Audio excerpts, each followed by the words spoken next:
ತಗೊಳ್ಳಿ. ನೀನ್ ಯಾಕೆ ಇದೆಲ್ಲ ಮಾಡ್ತೀಯಾ? ಇದಕ್ಕೆ ಅಂತ ಬೇಕಾದಷ್ಟು ಆಳು ಕಾಳು ಎಲ್ಲ ಇದಾರಲ್ಲ. ಅದೆಲ್ಲ ನಾನು ಹೋದ್ಮೇಲೆ. ನಾನೇನೇ ಹೇಳಿದ್ರು ನಾನು ಹೋದ್ಮೇಲೆ ಅಂತಾಳೆ. ನಮ್ ವೆಂಕಣ್ಣನ ಮಕ್ಕಳು ಬಂದಿದ್ದಾರೆ. ಅವ್ರ ಚಿಕ್ಕ ಮಗಳಿಗೆ ನಮ್ಮ ಎಂಜಿನಿಯರಿಂಗ್ ಕಾಲೇಜಲ್ಲಿ ಅಡ್ಮಿಷನ್ ಬೇಕಂತೆ. ನಿಮಗ್ ಗೊತ್ತಲ್ಲ, ಆ ಮನೆಯವ್ರಿಗೆ ನಾವೇನು ಇಲ್ಲ ಅಂತ ಹೇಳಕ್ಕಾಗಲ್ಲ. ರೋಜಾ ಬಂದೇಮ್ಮ. ಬಾಮ್ಮ. ನಮಸ್ಕಾರ. ನಮಸ್ಕಾರ ಸರ್. ನಮಸ್ಕಾರಮ್ಮ. ಏನಮ್ಮ ರೋಜಾ, ಹೇಗೆ ನಡೀತಾ ಇದೆ ಇನ್ನು ರೋಜಾ ಬಿಸಿನೆಸ್? ಚೆನ್ನಾಗಿ ನಡೀತಾ ಇದೆ. ಕೊಡಮ್ಮ ಸರ್ಟಿಫಿಕೇಟ್. ಗುಡ್. ಅಡ್ಮಿಷನ್ ಬಗ್ಗೆ ಯೋಚನೆ ಮಾಡಬೇಡ, ಆದರೆ ಚೆನ್ನಾಗಿ ಓದ್ಬೇಕು, ಗೊತ್ತಾಯ್ತಾ? ಬಾಲಣ್ಣ, ಒಳ್ಳೇದಾಗಲಮ್ಮ. ಪಾರ್ವತಿ, ಬಾಲಣ್ಣ ನಡಿ.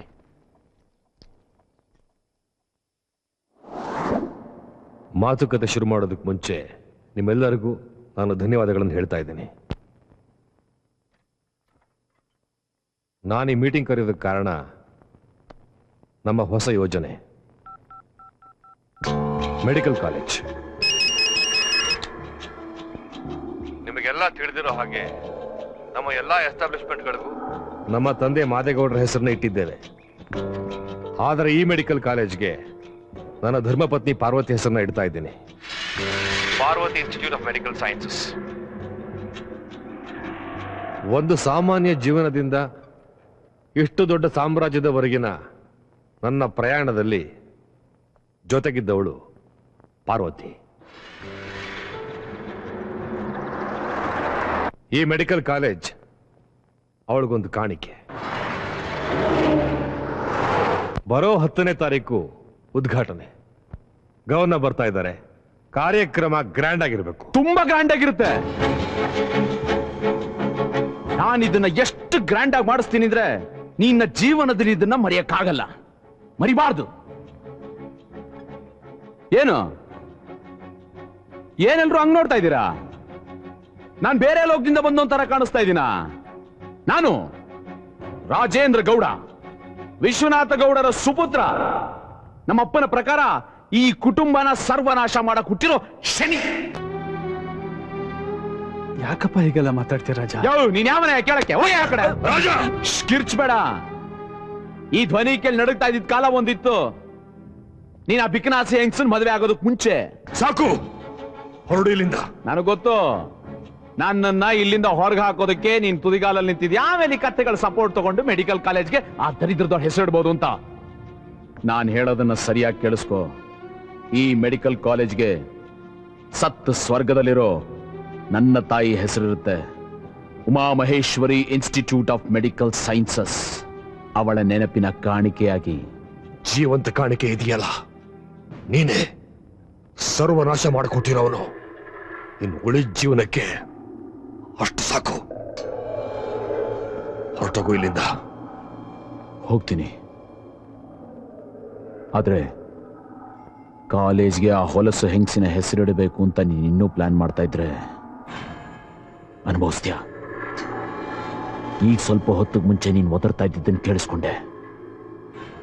ಬಹುಶಃ ಇದು ನಿನ್ನ ಕೊನೆ ಯೋಜನೆ ಇರಬಹುದು ಅಂತ. ಕೊನೆ ಯೋಜನೆ ಆಗೋ ಹಾಗೆ ನಾನು ಮಾಡ್ತೀನಿ, ಬರ್ದಿಟ್ಕೋ. ಕುಟುಂಬನ ಸರ್ವನಾಶ ಮಾಡೋದಕ್ಕೆ ನಾನು ಹುಟ್ಟಿದ್ದೀನಿ ಎಂದಲ್ಲ, ಸರಿಯಾಗಿ ಹೇಳಿದೆ. ನಾಶ ಮಾಡ್ತೀನಿ ಎಲ್ಲಾನು.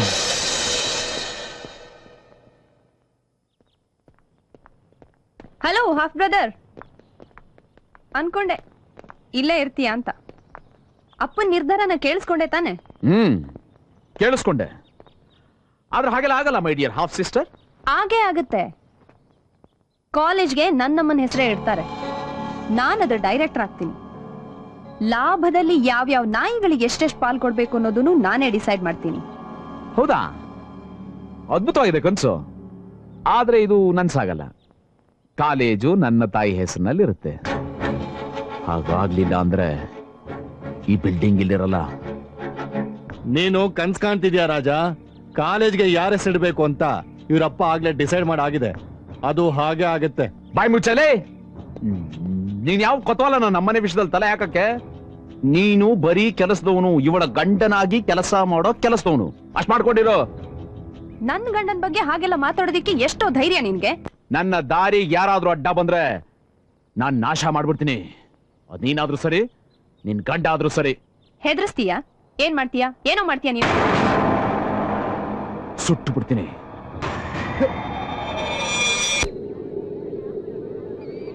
ಗವರ್ನರ್ ಹೊರಟಾಯ್ತಂತ.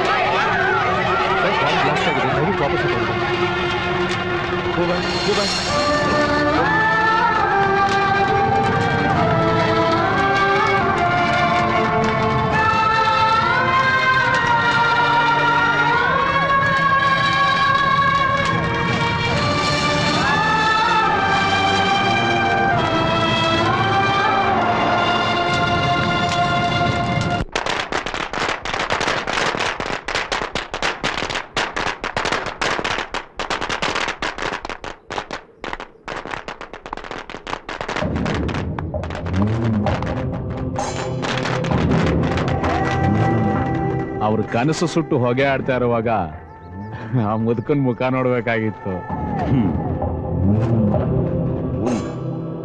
ಆ ಬಿಲ್ಡಿಂಗ್ಗೂ ಸೇರಿ ಬಾಂಬ್ ಬಿಡ್ಬೇಕಾಗಿತ್ತು. ಆ ಪಟಾಕಿ ಮುಗೀತು, ಈ ಪಟಾಕಿ ಬಂತು. ಕಟ್ಟೆಗಳ ಅದೇಂ ಬಾಂಬ ಪಟಾಯಿಸ್ಲಾಗ ಎಕ್ಕಡಿಂದ ತಂದೆಯ ಸ್ವಲ್ಪ ವಾಗುಮೋ ಸ್ವಲ್ಪ ಶಾಪ್ಮೋ ಇದೊಂದು ಬಾಂಬ. ಅಕ್ಕಡಿಂದ ಓಡೋಗಿದ್ದು ನಿಮ್ಮಪ್ಪ ಕಾದು, ಅಲ್ಲಿದ್ದು ಬೇರೆ ಜನಗಳು. ನೋಡಿ, ನಮ್ಮ ಉದ್ದೇಶ ಉದ್ಘಾಟನೆ ಕೆಡಿಸ್ಬೇಕಾಗಿತ್ತು, ಕೆಡಿಸಿದ್ವಲ್ಲ. ಕೇಳಿಸ್ಬಿಟ್ರಿ ನೋಡಪ್ಪ, ನಿಮ್ಮ ಅಪ್ಪ ಏನ್ ಭಯಪಡ್ಲ. ಇಂಕೋಗ್ರೋದು ಉದ್ಘಾಟನೆ ಪೆಟ್ಕೊಂಡಾರು. ಯಾವ್ರು ಬಾಂಬ್ ಸಿಡ್ಸಿದ್ರಯ್ಯ? ಆ ಬಾಂಬ್ನಿಂದ ಯಾರನ್ನ ಇದ್ರು ರಕ್ತ ಸುಡ್ಸಾರ? ಏಯ್, ಅದು ನೀ ಬಂದ್ ಬೊಗಳ್ತಾ ಇದೀಯಾ?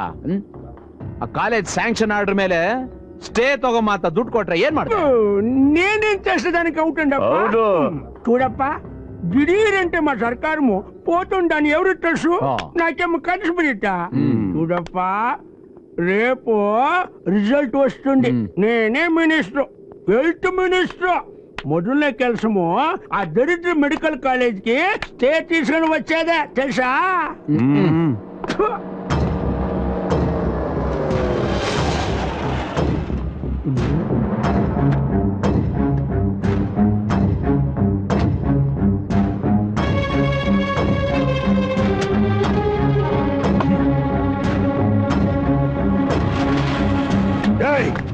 ನನ್ನ ಜನರ ಮುಂದೆ ನನಗೆ ಅವಮಾನ ಮಾಡಿ ಇಲ್ಲಿ ಬಂದು ಕುಣಿದು ಕುಪ್ಪಳಿಸ್ತಾ ಇದೀಯಾ?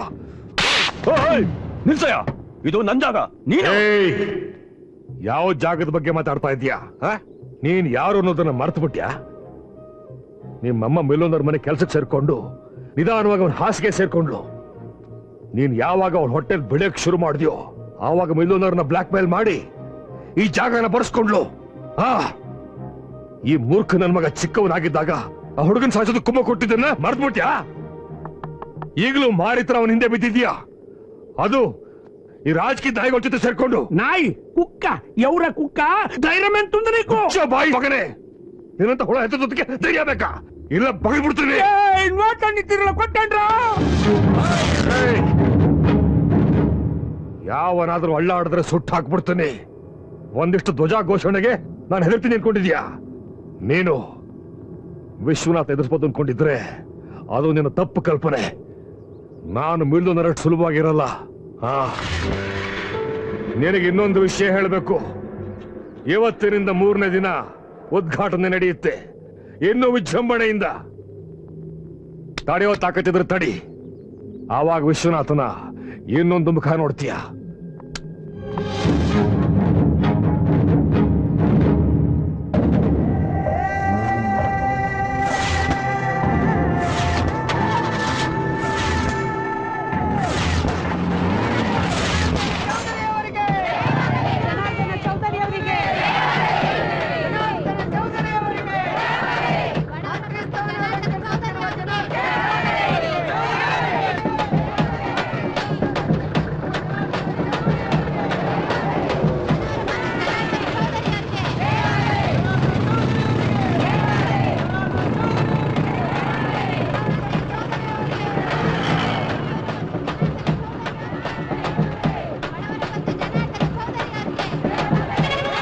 ಸರ್ ಗುಂಪಲ್ಲಿ ಹೇಗೆ ಬಿದ್ಬಿಟ್ಟಿದೆ ಸರ್, ಆಸ್ಪತ್ರೆಗೆ ಕರ್ಕೊಂಡು ಹೋಗ್ಬೇಕು, ಹೆಲ್ಪ್ ಮಾಡಿ sir please sir please.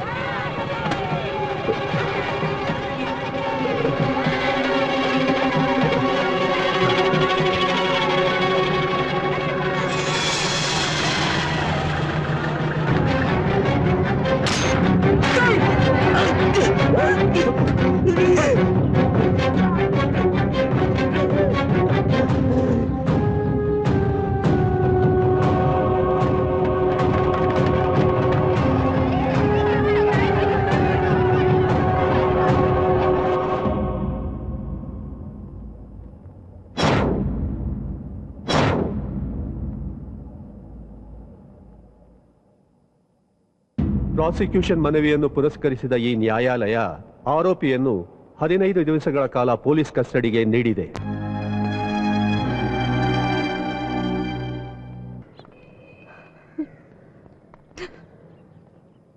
Parvati, ನೀನ್ಯಾಕೆ ಇಲ್ಲಿಗೆ ಬಂದೆ? ನಾನು ಮನೇಲಿ ಹೆಂಗಿರ್ಲಿ? ಎಲ್ಲ ವಿಧಿಯಾಟ ತಿಳ್ಕೊಂಡು ಸಮಾಧಾನ ಮಾಡ್ಕೋ. ನಮ್ಮ ಮಕ್ಕಳು ನಮಗೆ ಶಿಕ್ಷೆ ಕೊಡೋ ಹಂತಕ್ಕೆ ಬೆಳೆದಿದ್ದಾರೆ.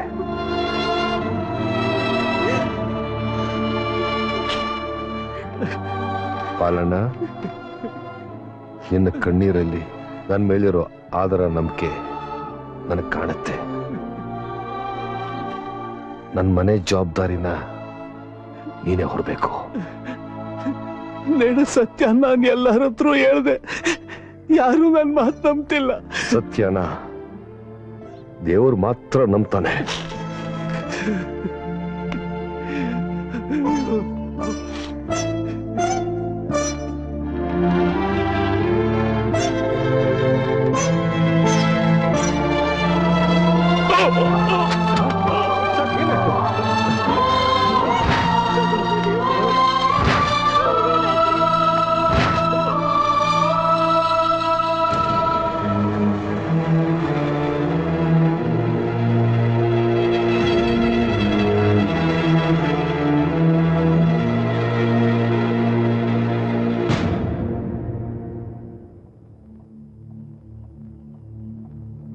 ನಾನು ವಿಶ್ವನಾಥ ಗೌಡ ನನ್ನ ಸ್ವಇಚ್ಛೆಯಿಂದ ಈ ಉಯಿಲನ್ನ ಬರೆಯುತ್ತಿದ್ದೇನೆ.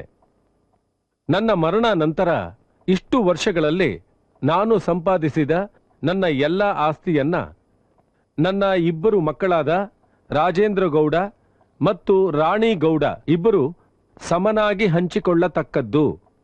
ನನ್ನ 2 ಫ್ಯಾಕ್ಟರಿಗಳು, ಕಾಫಿ ಎಸ್ಟೇಟ್ ಮತ್ತು ಟ್ರಾನ್ಸ್ಪೋರ್ಟ್ ಕಂಪನಿಗಳು ನನ್ನ ಮಗಳಾದ ರಾಣಿ ಗೌಡಗೆ ಸೇರತಕ್ಕದ್ದು.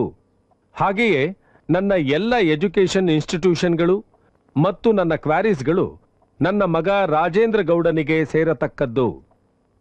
ನನ್ನ ಮನೆ ಮತ್ತು ಸುತ್ತಲೂ ಇರುವ 12 ಎಕರೆ ಜಾಗ ನನ್ನ ಹೆಂಡತಿ ಪಾರ್ವತಿ ವಿಶ್ವನಾಥ್ಗೆ ಸೇರುತ್ತದೆ. ನನ್ನ ಹೆಂಡತಿಯ ಮರಣ ನಂತರ ಮೇಲೆ ಹೇಳಲ್ಪಟ್ಟ ಆಸ್ತಿಯು ಶಂಕರಾಚಾರ್ಯ ಅನಾಥಾಶ್ರಮಕ್ಕೆ ಸೇರಲ್ಪಡುತ್ತದೆ.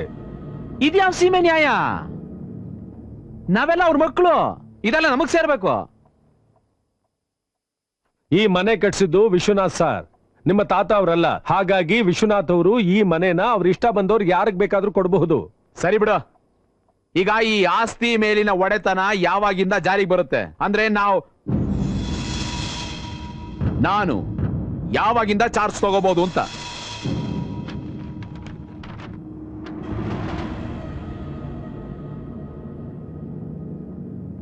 ಏನಾಯ್ತು? ಯಾಕೆ ಓದ್ತಾ ಇಲ್ಲ?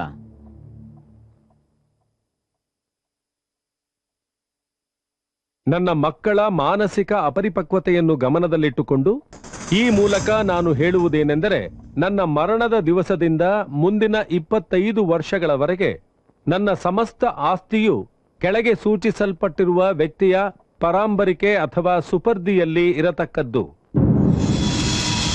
ಏನ್ ಬೊಗಳ್ತಾ ಇದೀಯಾ? ಹಾಗಂತ ನಾನು ಬರ್ದಿಲ್ಲ ರಾಜ, ನಿಮ್ ತಂದೆ ಬರ್ದಿದ್ದಾರೆ. ಸರಿ ಸರಿ, ಯಾರ ನನ್ನ ಮಗ ಕೇರ್ಟೇಕರು?